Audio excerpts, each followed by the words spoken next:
Early in the morning at Heppel's Potato Farm in Surrey, before most of us are awake, the work is already underway. The ground is damp, the equipment is running, trucks are being loaded, rows of potatoes that will end up on dinner tables across this country are being pulled from the soil by people who've done this their whole lives. This is a fifth-generation family farm. The same land, the same work ethic passed down year after year. Farming is never easy. Weather, pests, timing, they live with that. What's new is the pile-on from the government. Every piece of equipment runs on fuel that's more expensive because of federal taxes.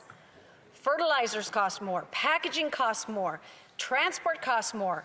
The threat that their land leased from the government, some of the best farmland in the Fraser Valley, will be paved over in the next few years. None of this is optional, and these threats to the farm all come from this Liberal government. Tyler Heppel told me something simple. We can't control prices. We just watch our costs climb and hope we can keep going.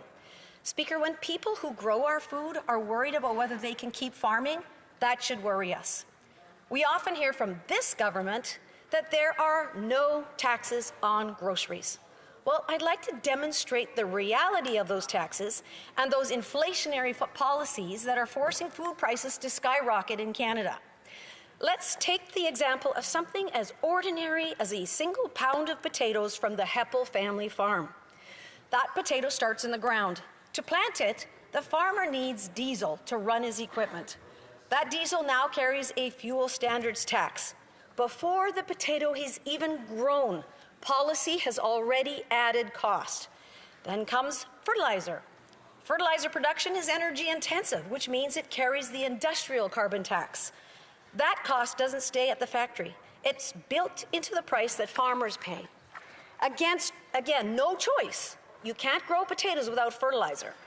Harvest time comes, the equipment runs again. More fuel, more tax. The potatoes dug up, washed, sorted, and stored. Storage requires electricity. Processing facilities face higher energy costs, compliance costs, and reporting requirements, all of which are government imposed and all of which are passed along.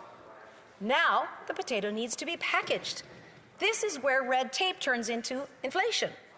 New federal packaging and labeling requirements mean redesigning packaging, reprinting materials, changing suppliers, updating compliance systems, and in some cases, slowing production lines. Maurizio Zanetti, owner of Zanetti Foods in my riding, told me plainly, none of these packaging changes make food safer or cheaper. It just makes it more expensive. Every box, every label, every adjustment adds a few more cents. And when you're packaging millions of units, those cents add up fast. Then the potatoes loaded onto a truck. The trucker pays higher fuel costs from the fuel standards tax. Those costs are not absorbed, they are charged forward. Finally, the grocery store receives the pound of potatoes. The store didn't cause the inflation, the farmer didn't cause it, the trucker didn't cause it, but all of them have been handed higher costs, and there's only one place those costs can go. They go to the price tag. That's how inflation works, not through greed, not through climate change, but through a steady accumulation of policy choices that make every step of production more expensive. And when government taxes the production of food at every stage, it shouldn't surprise us when food becomes unaffordable. Now, by the time that pound of potatoes reaches a Canadian kitchen, families feel it. Prices are up. And when people ask why, the Liberal answer is always the same: climate change. So let's keep following the potato and see if that excuse holds up. Our potato was grown on the Heppel family farm in BC. Now imagine another potato grown just south of the border in Idaho. Same crop, same season, same sun, same rain, same droughts, same heat waves. Climate change does not stop at the 49th parallel. Both farmers deal with the same climate risks. Both wake up early, both hope the crop makes it through. But as those two potatoes move toward markets, something different starts to happen. The Canadian potato picks up costs that have nothing to do with soil or sky. It carries higher costs because of federal carbon taxes. It carries higher fertilizer costs because of industrial carbon taxes. It carries added compliance costs from packaging and labeling. It carries transportation costs inflated by fuel standards tax on top of everything else. The Idaho potato doesn't carry those same policy costs. And when both potatoes finally arrive at the grocery store side by side, the Canadian one is more expensive. Not because the farmer is greedy, not because the climate was worse, not because our government, but because our government added more cost to it along the way. That is why food inflation in Canada is now twice as high as it was when this Prime Minister took office. That's why it's twice as high as in the US. And that's why we now lead the G7 in food inflation. If climate change were the main cause, our numbers would move together. But they don't. Climate change is global. The inflation is local. The Prime Minister said he wanted it to be judged by the price of groceries. Canadians have done exactly that. They judge it every time they put something back on the shelf. Every time they choose beans over beef. Every time they're forced to line up at a food bank to feed their family.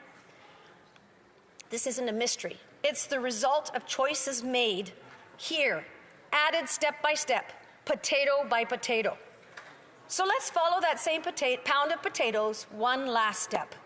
By the time it reaches the grocery store, it costs more, not because of the farmer, not because of the climate, but because of all the costs added along the way. Canadians see the higher price and they feel it immediately. The government's response is not to remove those costs. Instead, it sends out a check.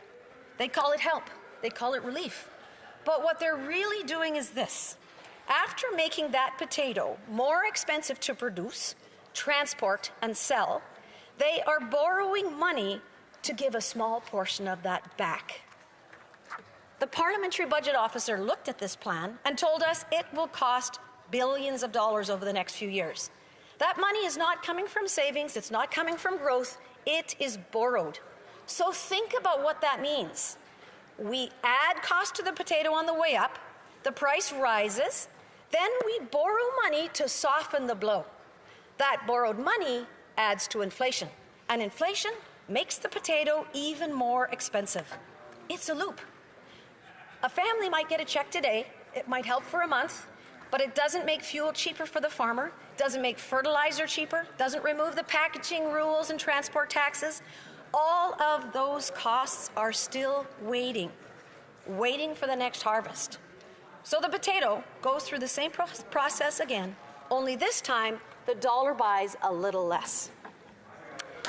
Because more money has been pumped into the system with nothing done to fix the cause. That's not a food affordability plan. That's borrowing to cover up the consequences of bad policy.